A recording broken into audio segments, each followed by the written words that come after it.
Hello, welcome to the 133rd episode of this, my podcast, Currency. Unbelievable the treasures that are in store for you, and I do say that with light in my eyes. Still, you just have to take my word for it. You don't have to see any light in my eyes. Just listen to the sound of my voice, okay? It's cool.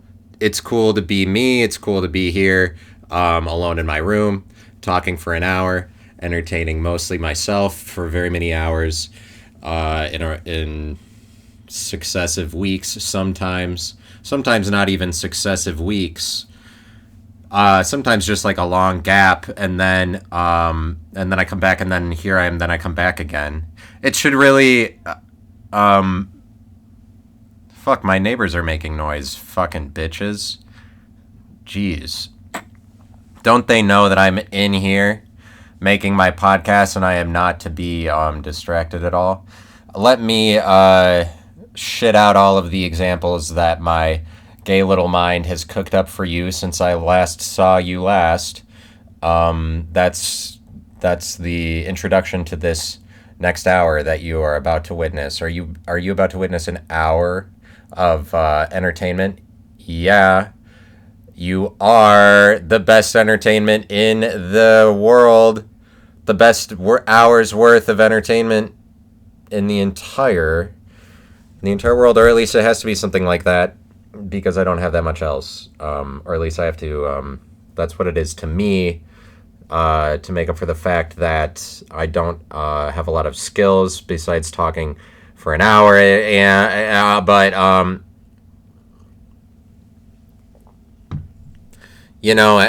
just trying to make up for that. One of the most viewed episodes I've had so far was just like this very serious one.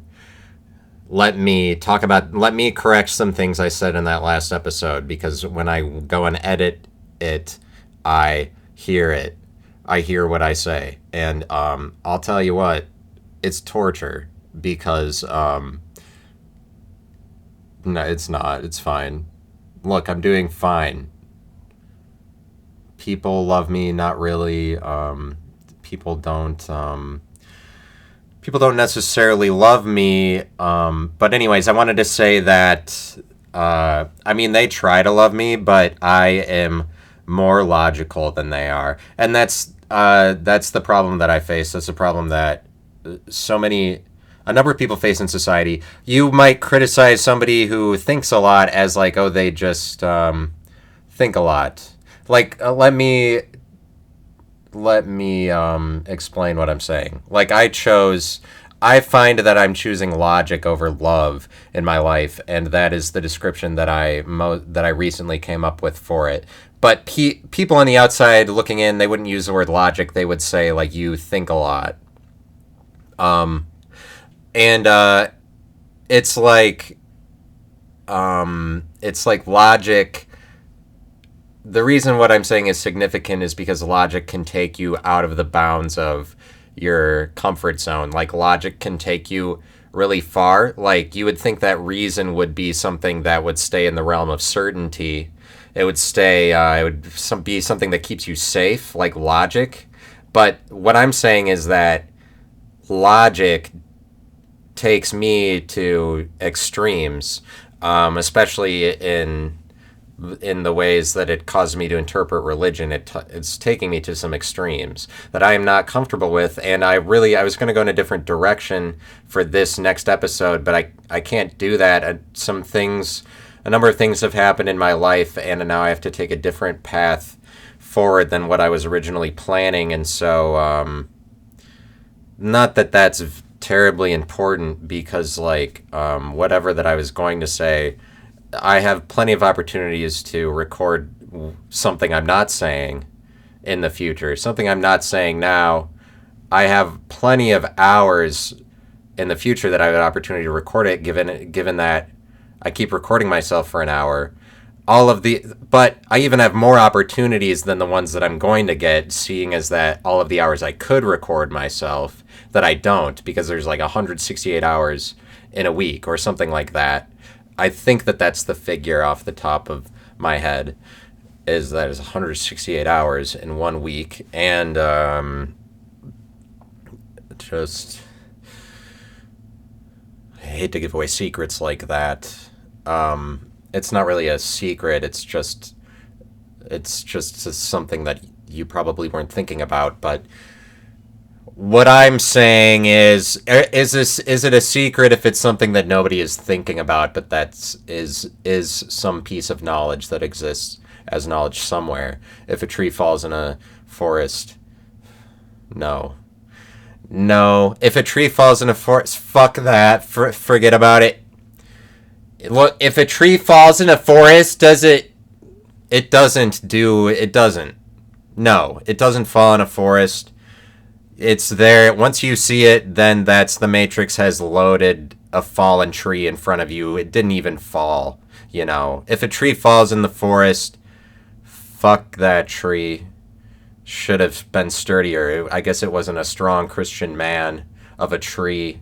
I guess it was just one of those weak trees that doesn't go to church. And so it should have been rooted in something like Jesus. It's like a stronger foundation. Like trees these days. You see how the world is getting. You see how like America is deteriorating because they don't subscribe to morality. You see the deterioration of morals in our society. Definitely the work of the gays. Definitely the work of people who don't have families, single people, as chastised, maligned, discriminated against, and demonized by the news, by your local news outlets, demonizing those. But I mean, your news is going to appeal to Christian America ultimately. It's going to appeal to Christians. Christians don't believe that it does. They think that whatever on the other side of the TV are people that are totally against them or whatever. Not true. They have to appeal to Christians. That's not important. I'm getting serious again. Like, oh, fuck. And it's just like anytime you're talking about Christians, it becomes more serious. Oh, God. I start off, it's not that exasperating. Like, oh, wow. Do you see how much trouble that I'm having? Do you see how difficult it is for me? Do you see, like, how much, how difficult it is for me to refrain from talking seriously and, like, the troubles that I go through as a result of that? Clearly, I'm the victim here. But what I'm saying is, like, logic versus love.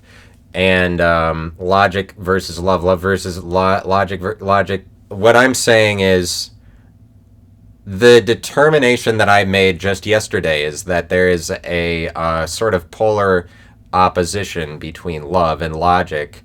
But you would think that logic would be safe. For me, like I get so logical that it takes me out of the realm of love. And like love is definitely more safe than logic.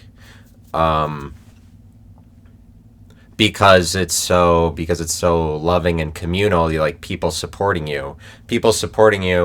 I was trying to figure out like why do I have a strained relationship to love? Because and it's because sometimes I drink coffee and then it sends me to an ascendant universe that's free of love.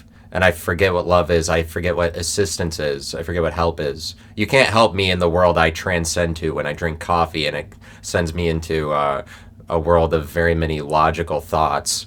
But it's like people are maybe praising logic too much. Like I get so logical that I am disconnected from reality. That's how ascendant that logic is. It's difficult. I'm not giving you very many concrete examples of what I'm talking about. It's only just like the contrast between love and logic is, and so that should sum it up for you pretty perfectly. The difference between love and logic is that, I wish I could fart on command.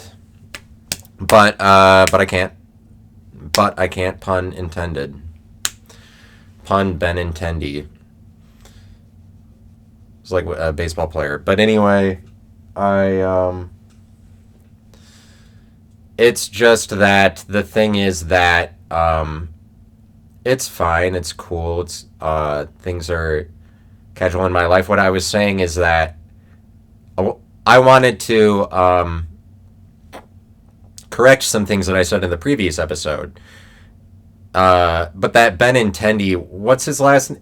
I think his last name is Benintendi. Is a baseball player, but I think of his name all the time when I think of the word intention, and I'm like, I better Benintend this one. Like, I better mean it. So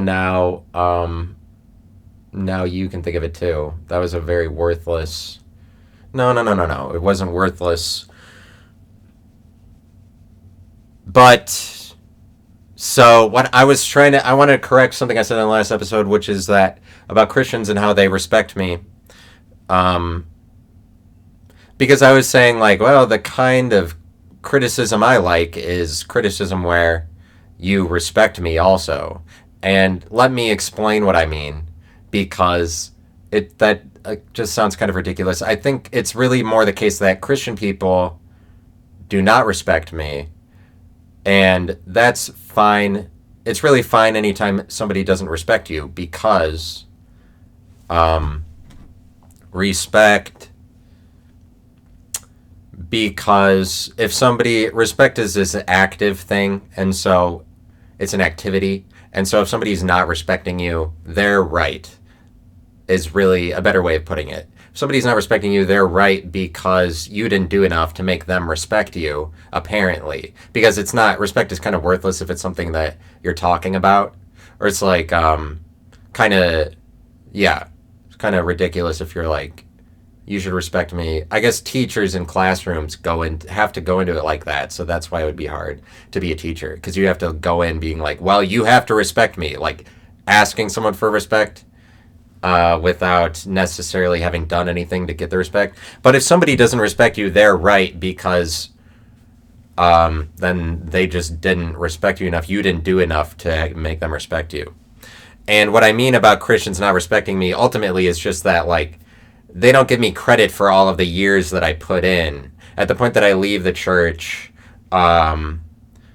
they erase that, like, I was in there loving everybody and doing all the Christian things, like sacrificing my own time and energy for the sake of God and his plan and his people, and being a servant to Christians and to the church and whatever. I was doing that until I was 25. And if I decide at 25 that I'm like, oh, I'm not a Christian, I won't go to church anymore, they are all immediately pissed at me like I was faking it the whole time. They don't give me credit for the years I put in, and now all those years are wasted. That's what I'm talking about, really, mostly.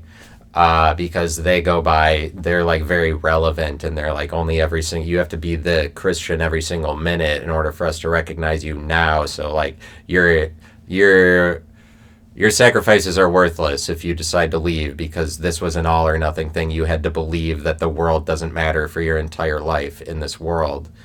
So that's how they get people to be blind to the world around them for their entire life, is that, well, if you leave the church, if you start recognizing the world, then your sacrifices that you spent in here don't matter. But,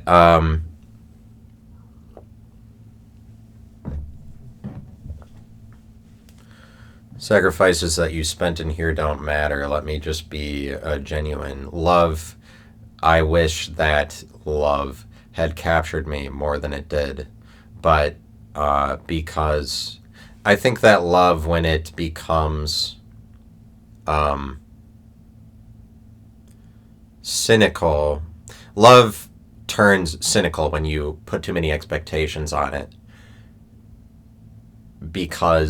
And that happens when people talk about love. And I'm not going to accuse any particular group of people, especially not one that I tend to have a bent against already. Not like, namely, Christians or anything like that. But Christian people do tend to take love and make it this more imagined thing. Probably all religions do. And it's not just Christians, it's people that are on the fringe of going to church that Christians like directly influence or whatever. There's another group of people. But anyways, it's not really Christians that do it, it's everybody that does it. where they take love and they are like love is perfect, or it's unconditional. It's supposed to be unconditional. It's supposed to be perfect, or it's the greatest emotion, greatest feeling thing available. Love is the greatest. When you talk about love in superlatives, it becomes love becomes cynical at that point. I would say love becomes cynical because you can't treat love that way. You have to treat love with more respect. Just the idea on its own, because love is relatable, and it is flawed, and is characterized by generosity. Generosity is never perfect because you have to like give of yourself, and generosity is as simple as like communicating something, and communication is never perfect because it's like the way that the words come out is never the way that you think them in your head, or the way that you want necessarily, and especially for the situation, and the way that the words end up getting perceived is not how you want them to be. And so when you give of yourself like that, it becomes imperfect. Once something is made visible on the stage, like shit that happens on the stage or that is presented, is never perfect. Like, but anyways, I think that that's what love is. That's what generosity is. It's like giving of yourself is really, you never get it exactly how you wanted. And that's what love is. Love presents itself flawed, and you can't put too many expectations on love, because then you'll get cynicism is like what it turns into. That's how I feel that it is. It turns into a more condescending, more controlling kind of love. I'm just trying to think of what love is. If you're outside of love enough that you're just like coming to conclusions about love as a whole, as an idea, like the ones I just shared to you, that's an example of the logical way that I'm treating love, rather than like just letting it influence me.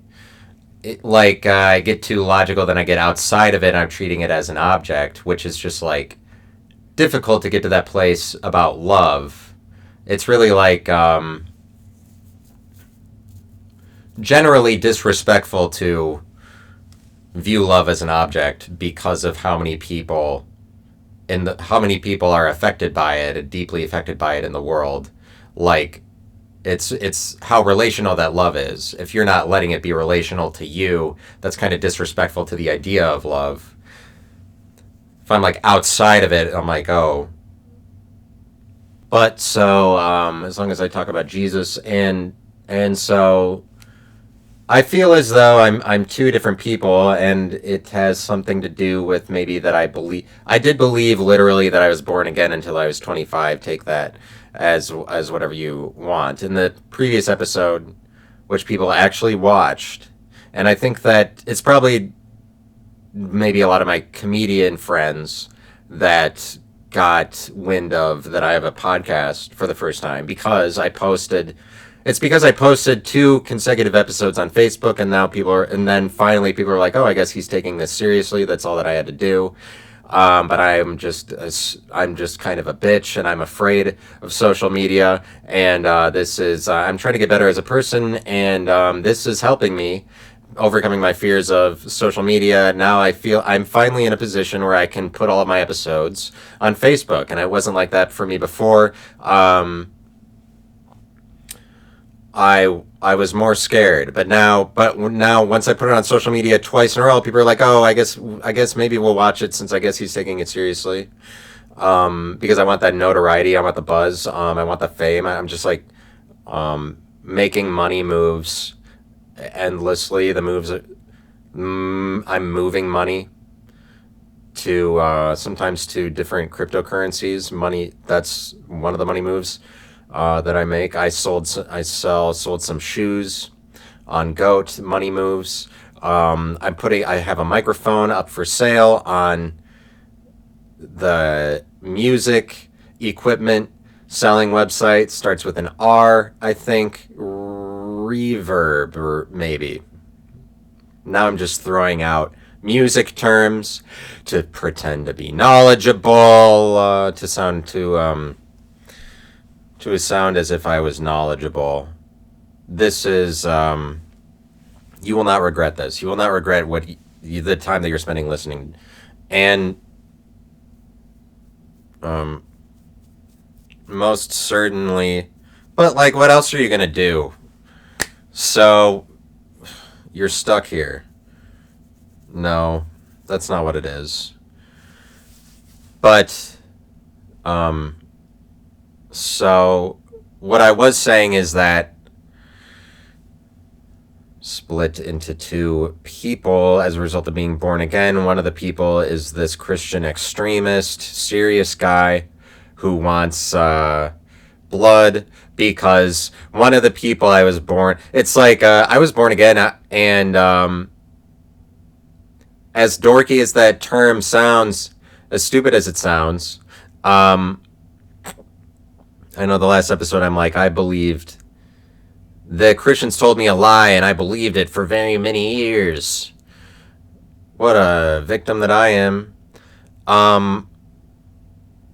It's true. You're probably just write it off because I didn't use it in relevant terms. Like, they gaslit me. Now you can believe. Now it's more believable, because if I say it's a lie, the popular thing to do with somebody saying that they got lied to is you tell them that they're the idiot because, who was somebody supposed to tell you about the lie? You're supposed to figure out the lie, but if you're supposed to figure out the lie, but if I'm like age 4 and everybody in the reality from that point on is telling me that this is what the reality is, I think you can give me a pass. It's like, it's the place of kids to be naive, and I was, Arrested Development. I was, if you are told that you are loved unconditionally and you don't have to lift a finger for the rest of your life because you've already made it, baby, you're famous as shit.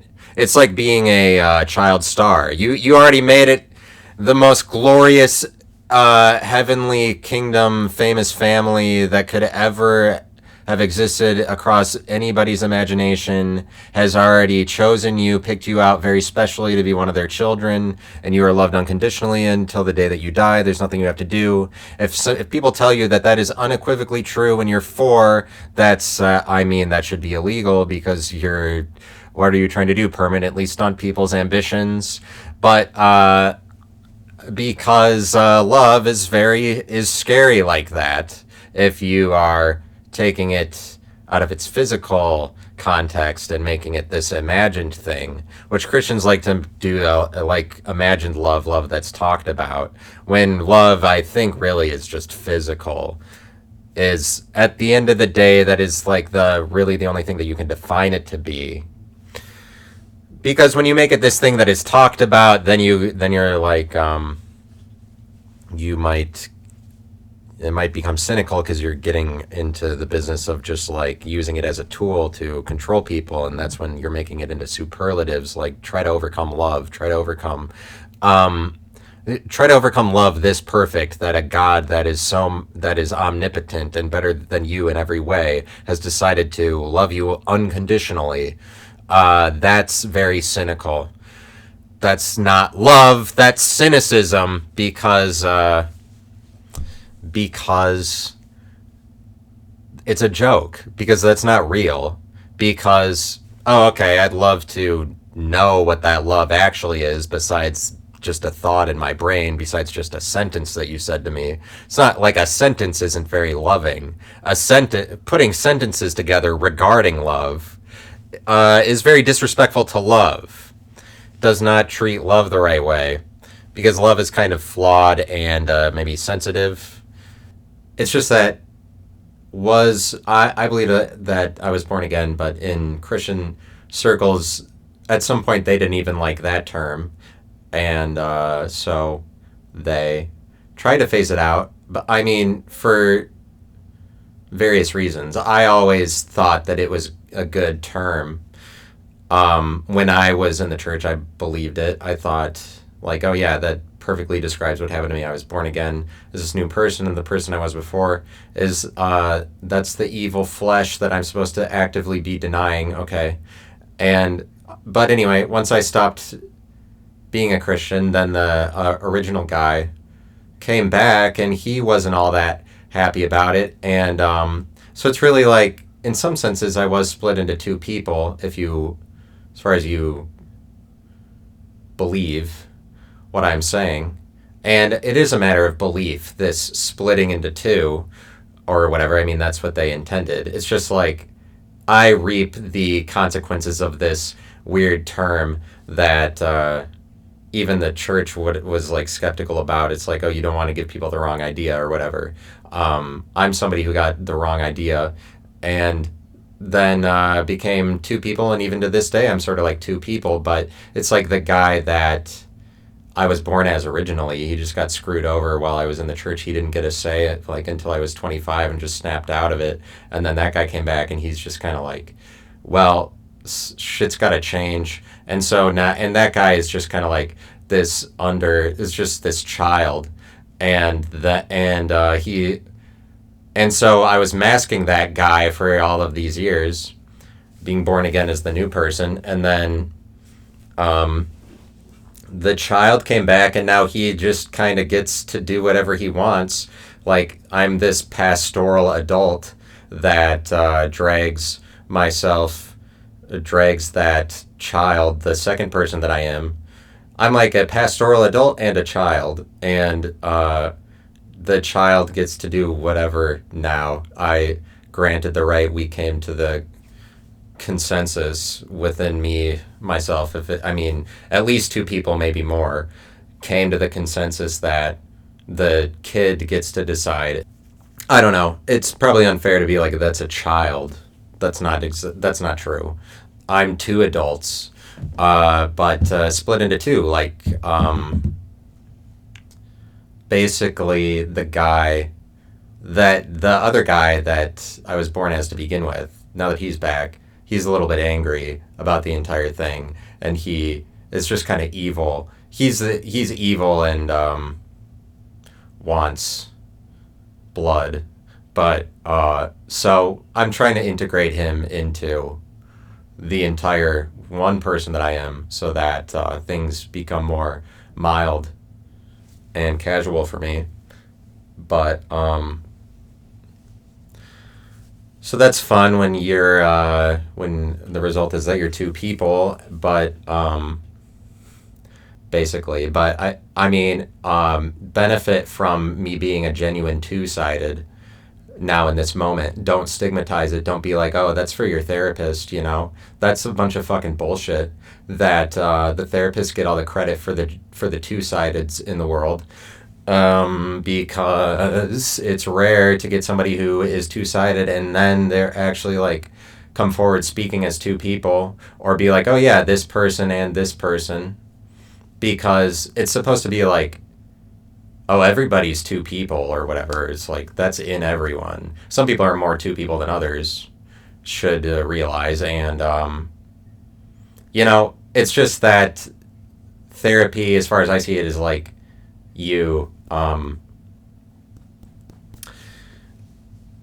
and here's therapy according to me, and it's really like, is information. I'm not going to give the most secretive information, put that out there. Trade secrets, Halloween 3, if you've ever seen that. It's a scary movie about the horrors of trade secrets, because any company, as Elizabeth Holmes with her fake company, the Blood CEO, the Blood Mogul, whatever, her company Theranos, she basically cited trade secrets as the reason why nobody could ever go in and inspect that her product was bullshit. And Halloween 3 is a horror movie about this idea, like what is the secret special magical relic or talisman that's at the heart of a company, especially a really successful one, that makes the company go. Like, what is the secret thing? Obviously, there's always that, like, the Coke formula is locked away in the Coke headquarters or whatever. Like, for them, it benefits them to build up the mystique of it. But it's really like, most companies don't get by even they're not going to benefit from even mentioning that they have a secret. And it's like, does everybody have this secret thing somewhere hidden away? trade secrets is like be wary of that always. It's just that what I was going into about therapists is that a good it's not a good store of value for the kind of information I'm putting out here, which is sort of secretive. That it's like, oh, you should tell your therapist about when you're two-sided, about when you're paranoid.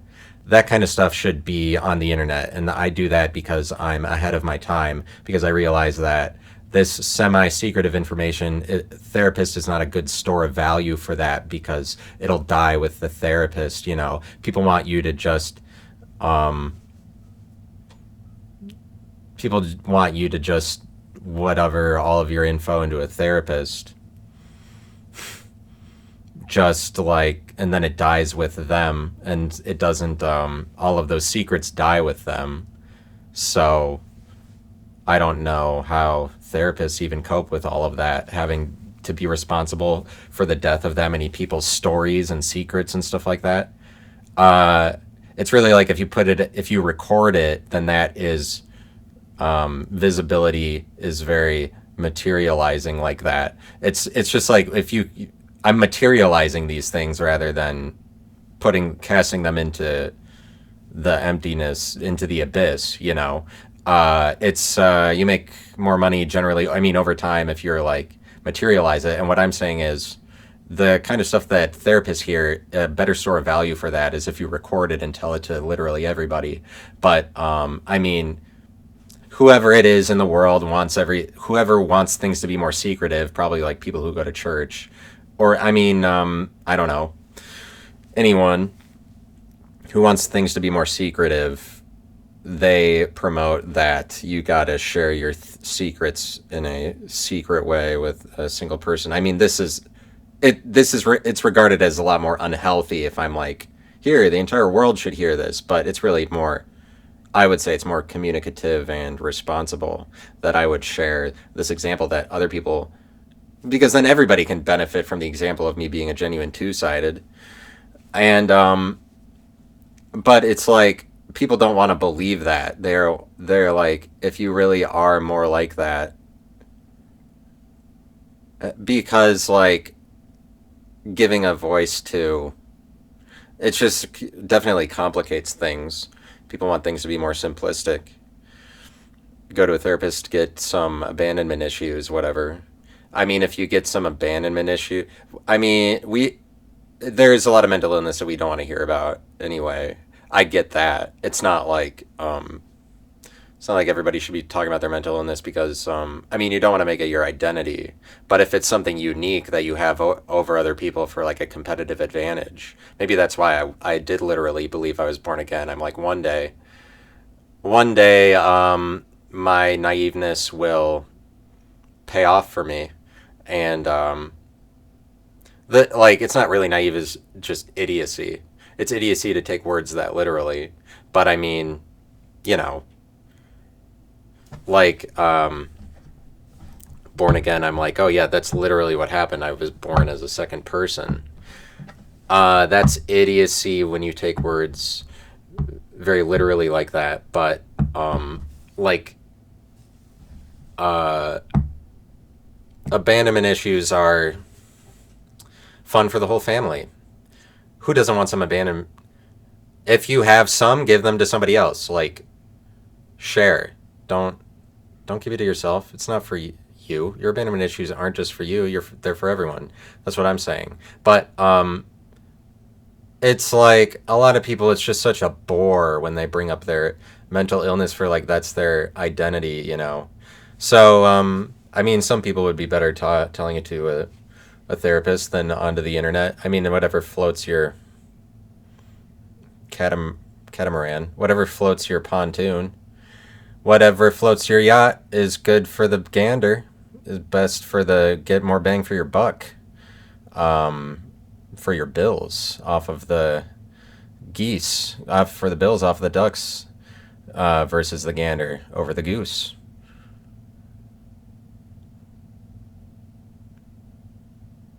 That is not silly, that's serious. That's not silly. Serious. Like I love it. I love abandonment issues. I love it because who has them? Who has the issues? Just this one specifically, this mental illness is like, who has the abandonment issues? Are they're with you, or they're with other people? Like, if you have abandonment issues, you're the problem. I would have to assume, or it's something like that, because it's not like, if you have abandonment issues, if everybody's abandoning you, then you're the problem. Definitely. Like, who has the issues? It's got to be, well, I mean, obviously the person who has them that says I have the issues, but it's like, it's more just that everybody has an issue with you, that you ended up with abandonment issues. But it's really more just like, abandonment is like, that happens to everybody. I go up on stage, do stand-up comedy, and then I abandon the shit out of the audience every time, you know. I mean, I leave a place, everybody's abandoning everybody all the time. Like, it's the finality, I mean, the goodbying of things. Like, you just couldn't accept goodbying. You should have been more, did people just not goodbye you enough? Or I mean, it's, you should have accepted that people goodbye. I mean, obviously it's like, oh, they're like, I have abandonment issues because of some very serious abandoning that happened. It's just like, everybody gets abandoned. You shouldn't have, that should not have been the hill that you died on, because that happens to everyone. It's really like, get the word abandonment. It's not just because it's this big word. Like, it's like, for some people, I think they're just scared of the word because it's like this really scary thing. Like, just because it's this long word, abandonment, just because it's this like big, long, scary, unapproachable sounding word, doesn't mean that it doesn't happen to everyone. Like, we all have abandonment issues too. So, but somebody tells me that they have abandonment issues. I don't know. Like, should I leave? You know, should I leave just to believe them? Like, I was just saying, like, yeah, to you. I was just trying to validate you. I was just trying to believe you. That's why I walked away. I'm just like, yeah, I totally, what you are saying is right. Or I kind of think it would be better to say, someone tells you they have abandonment issues, just tell them to get the fuck out of here, so that they can overcome their abandonment, so they can face their abandonment head on. Like, so they can abandon somebody else, then maybe that'll give them the perspective that they need. It's usually, people say it for their dog. You're like, yeah, my dog has abandonment issues. He gets mad abandoned. It's sick. It's awesome. Your dog does not get it as abandoned as my dog. My dog, I don't know. Just like, it just seems like a black hole. The abandonment seems like just a black hole of abandonment. So I'm abandoning my train of thought, even just saying abandon a lot. I'm disassociating, like, I'm getting fucked up, like, saying this word. I'm losing my motivation, like, I'm getting something, I'm abandoning my ambition, my possessions, my energy. Like, I wonder what happens, don't invoke that too many times. Maybe people should have those issues more. Maybe there aren't enough. Maybe it's just that word is an issue. Some words, some ideas are the issue, some ideas are the problem, and that's good for people to remember. And the thing is that Jesus, we all are like ghosts. The world really just plays out like, oh, ghosts aren't real. We're just going to keep doing that, because this is another example of Jesus and his influence, and because everybody has to die, like finality, the spiritual world is not given a lot of credit. It's unfortunate. Like bad, evil spirits are never, never really allowed. Like the idea that somebody might be talking to evil spirits, that's not acceptable. Like maybe somebody who says that they have positive energy that they're receiving. It's just that the spiritual world is ignored because the other side of death is totally separate from what's happening in this world. Apparently, the way that we treat it, like everybody dies, and that's what we all know for sure. And death is very final like that, and it ends you. Like a person's life, we treat it as like, oh, they get encapsulated perfectly in death, like very neatly, because that's the end point, and we're like, oh, anybody who dies, their soul passed on to some completely other place. They're not here anymore, while completely ignoring ghosts. Like it's really like the loved ones that we miss so much or are so sad about that they passed on are the same ghosts that we're ignoring in this world because we're like because we're not allowed to say like ghosts are real, like in any valid set of terms, because Jesus has power over death, and he's the guy that time is named after.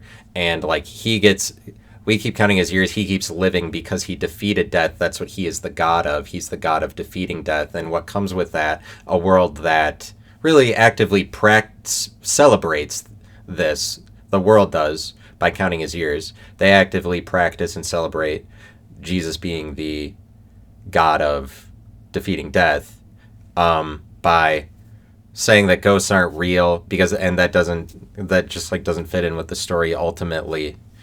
It's just like partially, it's not like the entire soul of the loved ones stayed around here necessarily, but just like that the spiritual world is very partial, like partially some energy could have been left behind or whatever. And there's definitely ghosts. Like there's all kinds of places, all kinds of stories and testimonies that people have all across the world of ghosts. And there's places that make a lot of money for being more haunted than other places. Like hauntings happen very relatively. Spiritual energy happens very relatively. Death is very relative.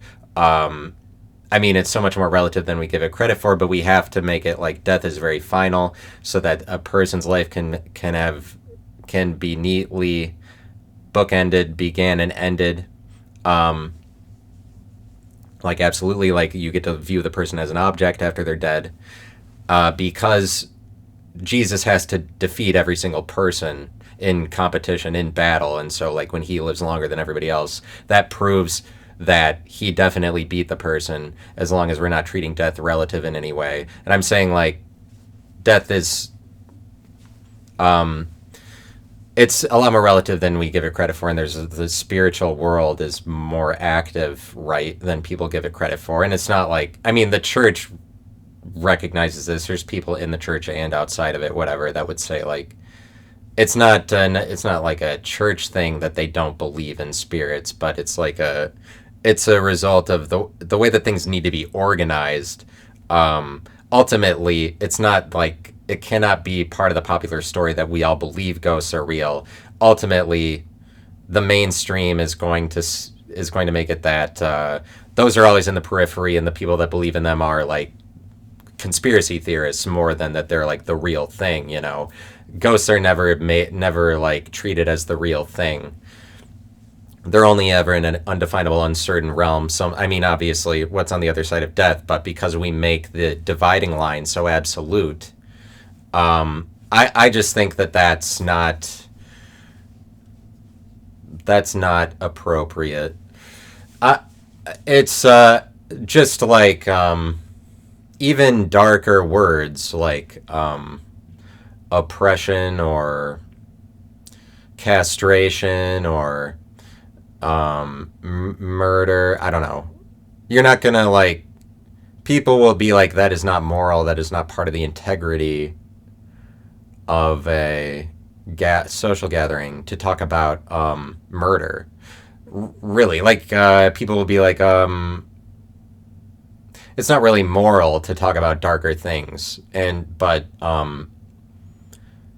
be, let alone that there are evil spirits and you have the opportunity to speak to them or whatever, and they have the opportunity to influence you to do a lot of evil. It's just like whenever an example of Satan manifests itself in the world, that people start reacting in violence because they're so afraid of Satan. That's what I'm talking about. That's how afraid people are of evil spirits. They don't even give it credit that you can actually talk to them and they can influence you to be very evil. Whatever. Like, this is real. This is happening to me. This happens to the guy I was born as originally. He was made very evil because he didn't get a say for so long, and he's pissed, sort of. I mean, yeah, generally he's kind of pissed, and he just talks to, because like I'm open-minded. I would talk to spirits of any color, of any energy, but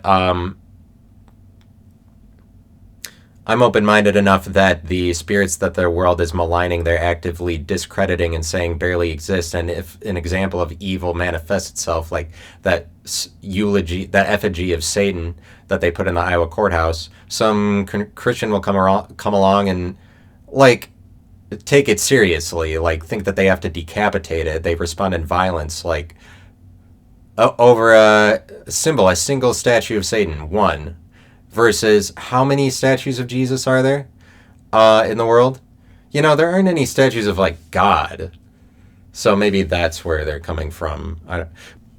You should talk to, like, I'm saying that Satan is so misunderstood, like that even if a example of him manifests itself in the world, people are just like murder it, even though it's not even a person. They'll decapitate a statue, is how threatened they are. The Georgia Guidestones are like, oh, people think that it's from the Freemasons, people think that there's something satanic behind it, somebody goes and bombs it, because that's just like, if Satan is happening, you got to respond in violence for some reason. That's how stigmatized, that's how discriminated against evil spirits are.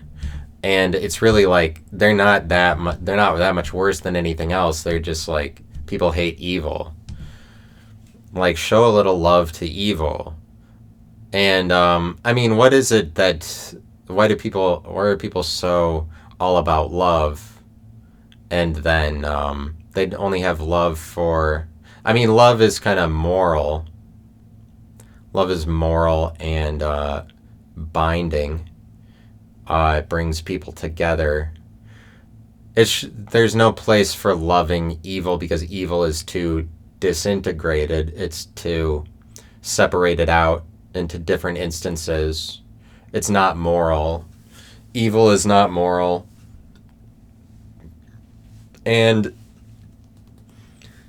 But it's like, there's a future where we could rein in evil and make it moral, make it part of the story, but that's not the way that it goes now. It's just understood that evil things are for single people, isolationists that are not doing things for the good of the group, narcissists. That's what evil is for. Individualists. We're like, you can't rein in. I mean, you could at some point or whatever, but so death should be more. Should be seen as more relative. That we are able to work in spiritual energy more into the story. It's hard to manifest spiritual energy tangibly enough that it is visible enough that it now becomes part of the official narrative, because things that are part of the official narrative make the most money, materialize the most, are seen by the most people, so that they are unignorable. Pretty much I get logical, and then that makes me think that makes me start treating love more as an object or whatever. Like, pretty much love is a currency that people use. I guess I was thinking about love yesterday, but like after I drunk coffee, and then so then my mind was just kind of like putting out all of these statements about love, and I was also thinking about how that's not like, you're supposed to feel it, you're not supposed to like describe it. Like I was just thinking like because like obviously I do I've loved and I've lost, just like anybody. I'm not any different than you. Uh, um, as my entire mission is to differentiate myself with every word I say. I'm not any different. And, but, uh, basically, logic is a word for, it's like logos. If you look up the etymology, it comes from logos, where logos is a word for words, or it's like the practice of words or whatever. I don't know exactly the way to describe logos besides that it's like the words, but logic is that same thing. It's like a word, it's like love of words, or a passion for words, proclivity for words, affinity. um it's like, not so much an affinity, it's aptitude for words. It's a part you particularly. I'm just being bougie. I'm just giving you extra. Like, see, I am the word guy, and I can come up with all of these descriptions for logos even. But it's a. It's just that that's what logic does. Is that it's has a lot of reasoning, or it's very like, it deals with words, but it deals with like separating one idea from the other. You're only going to be able to do that through logic. Just saying that one idea is more true than another. Ordering words has a lot to do with logic, but like separating out words, like separating, like I was doing the other day, I was thinking about kind of the relationship between love and logic, but also separating the two, drawing the borders where it's like, this is where love it ends, this is where logic ends, or just like realizing that they are completely separate or whatever, because a lot can be figured out just from separating two ideas in your mind, because it could be that you are experiencing anxiety or any number of issues just as a result of two ideas are tangled in your mind. And if you separate them out, then things will become clear for you, because anxiety is really just a result of not knowing something and then letting that affect you really negatively, or thinking that you are worse in comparison to somebody else, and then letting that affect you negatively. Not knowing something, anxiety. But it's like having a more control over words and being able to separate one word from another is very logical. That will give you a higher perspective, that where everything is more organized and more clear, that will sort things out for you or whatever. It's good to have logic, because logic deals with words. It deals with looking at every single word as its own thing and looking at them all intelligently. But like, my logic is causing me to go to these extremes where I'm like, it's not helping me out. Like, it's not reasonable, the position I end up in. Like, at some point it becomes illogical, the amount of logic that I'm applying, because like, love is supposed to be felt, and then my logic is turning it into all these statements. But it's like, it's a result of some sort of Christian influence, and because they're very word people, but they'll take love and then turn it into like, it's okay to just invoke the sentences and then like believe that you are loved unconditionally by an omnipotent God or whoever, or even by the people around you. I mean, like,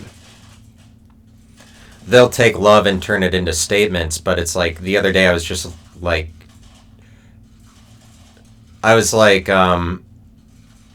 what is, maybe I should have more love, but then also I'm realizing that I'm like putting it into statements or whatever.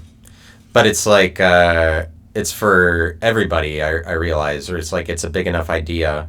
It's really, love is the opiate of the masses. It's something that everybody, because it appeases and pacifies everybody. But it's like, it's unreasonable to not have love, because everybody has to have it because of clout, because of status. Like, it's almost better to have love than it is money, because like it's better to have a bunch of people that love you and have other people see that than money, because of status, the way that people perceive you, or whatever. Like it's better to have a bunch of people around you. When other people see that you are very popular, that's almost more valuable than you having a lot of money. And I know that statement sounds kind of vain, but I'm just trying to describe how people treat it. Love is a currency that is almost more important currency than money is, because it's better to have, not only do you reap the benefits of people loving you, but you are going to be perceived as more successful, like in the same respect as people perceive you to be successful because you have money. They will perceive you to be successful because you have a lot of people around you that love you. It's logical that I would view love that way. Like people like that do exist. And so the statements that I came up with to describe love are, I'll have to find a way to copyright them, and then maybe that means that people will love me. Like, like I'm over here like, what do I have to do to get people to love me? It's all just like, it's a logical thing. Isn't that great? Isn't that great how logical that I am? I love love, of course. It's the best. Nothing better than love. I can't, no, but I mean, if I just like work on being more giving of myself in a situation rather than thinking of myself, if I'm beyond myself, then that's more loving, because then that has a chance to be reciprocated. And once it's reciprocated, then that's love. I guess being on the same page as another person, like love is communal. But you have to be generous to try to figure out what that same page is, try to figure out what the compromise is. Sometimes that takes work, communication, energy. To find that place, that's difficult. Sacrifice is loving like this. And so, but if it's like, it's still that love it can go bad. It can be, and when it goes bad, it's just like more condescending, I guess. And it's condescending when it's cynical, or it's treated with an above you kindness, or like trying to work love in with superiority. That doesn't work.